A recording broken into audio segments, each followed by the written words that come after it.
Now, one of those House Republicans, Congressman Michael Burgess of Texas. Congressman, good to have you. Merry Christmas.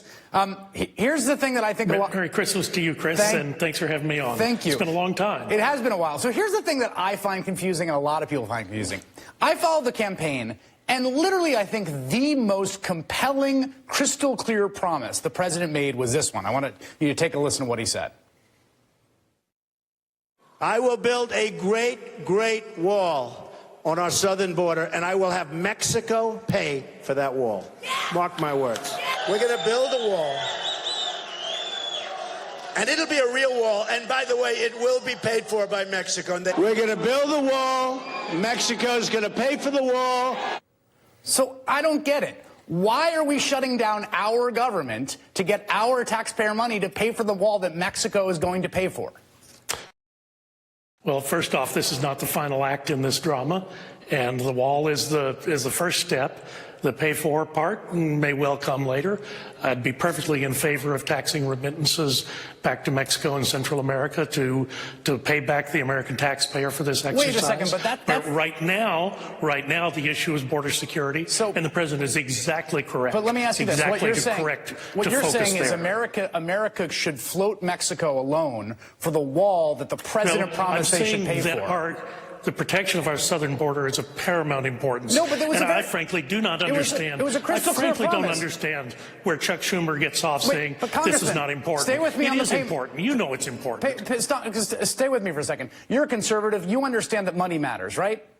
The federal ledger matters. Every cent spent by the taxpayer is important, and we got to look after it. The president made a very crystal clear promise. He said to you, the American taxpayer, you will not have to... I think you're getting distracted by that. I'm not getting The fact of the matter is that the wall is important, border security is important. But look, if you want to talk about what are some other solutions that we can employ, this past summer, I traveled to Central America. I tried to get Democrats to go with me. They would not.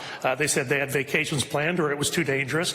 But I learned a lot about things going on in those countries. And you know what? The good news is we've got organizations like the Office of Private Investment Corporation, OPIC, run by Ray Washburn, where they are essentially the modern-day equivalent of the Marshall Plan, trying to help those economies build and manage scale for employing their own citizens. That's the type of solution, I think, where we should be working. But in the meantime, we have a problem, and the problem is the fact that the border, we saw it on your newsreels a few weeks ago, how people coming up to the fence could simply melt through the fence.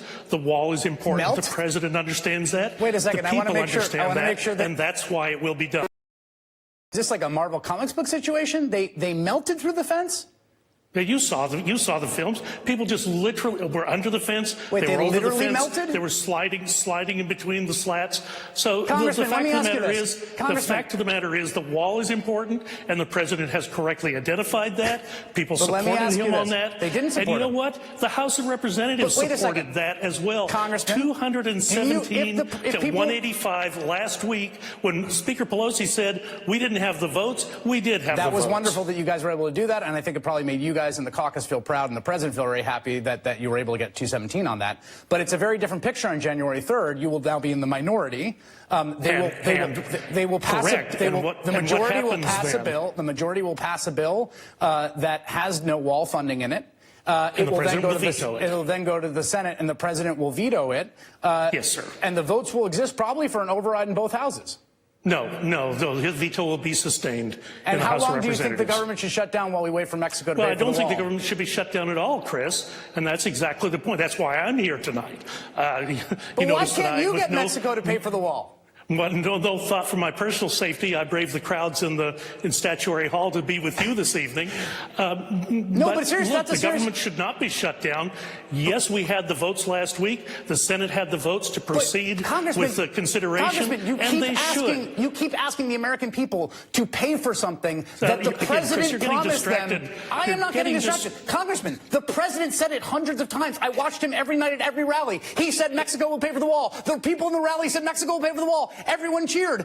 Get Mexico to pay for the wall if you want a wall so bad. It's very clear. And they will. And they will. So then go get them to do it. That's the final step in this process. But look, here's the sad part.